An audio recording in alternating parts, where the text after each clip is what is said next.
ബീഹാർ നിയമസഭാ തെരഞ്ഞെടുപ്പിൽ പപ്പു യാദവിന്റെ ജനഅധികാർ പാർട്ടി മത്സരിച്ചേക്കില്ല. ഇന്ന് പട്നയിൽ ചേരുന്ന പാർട്ടി പാർലമെന്ററി ബോർഡ് യോഗം മത്സരിക്കുന്നതിനെക്കുറിച്ച് തീരുമാനമെടുക്കുമെന്ന് പപ്പു യാദവ് അറിയിച്ചു. സ്ഥാനാർത്ഥി പ്രഖ്യാപനത്തിനായി RJD നേതൃയോഗവും ഇന്ന് പട്നയിൽ നടക്കും. ബീഹാർ തിരഞ്ഞെടുപ്പിൽ കൂടുതൽ സീറ്റുകൾ ലഭിക്കുന്നതിനായുള്ള വിലപേശലിനിടെ മത്സരിക്കാതിരിക്കാൻ വിലപേശുന്ന ഒരാളെ ഉണ്ടാകുമെന്നാണ് ലാലു പ്രസാദ് യാദവിന്റെ പരിഹാസം. അത് മറ്റാരുമല്ല, ഒരു കാലത്ത് ലാലുവിന്റെ വലങ്കിയായിരുന്ന പപ്പു യാദവ്. BJPയുമായി വിലപേശി മത്സരത്തിൽ നിന്ന് പപ്പു യാദവ് പിന്മാറുമെന്ന ആരോപണങ്ങൾക്കിടെ യാദവ് തന്നെയാണ് ചിലപ്പോൾ തന്റെ പുതിയ പാർട്ടിയായ ജനഅധികാർ പാർട്ടി മത്സരരംഗത്തുണ്ടാകില്ലെന്ന സൂചന നൽകിയത്.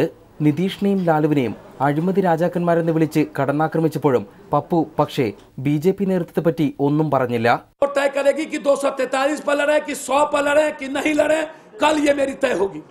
RJD പിന്തുണയോടെ MP-യായ പപ്പു യാദവ് സമാജ്വാദി പാർട്ടിയുമായി കൈകോർക്കുന്നതിനെപ്പറ്റി ആദ്യഘട്ടത്തിൽ ആലോചിച്ചിരുന്നു. അതിനിടെ പട്നയിൽ ചേരുന്ന RJD പാർലമെന്ററി ബോർഡ് യോഗം ആദ്യഘട്ട വോട്ടെടുപ്പുകളിലേക്കുള്ള സ്ഥാനാർത്ഥി പട്ടിക ഇന്ന് പ്രഖ്യാപിച്ചേക്കും. RJDക്ക് 100 സീറ്റുകൾ നൽകാനാണ് മഹാസഖ്യത്തിലെ ധാരണ.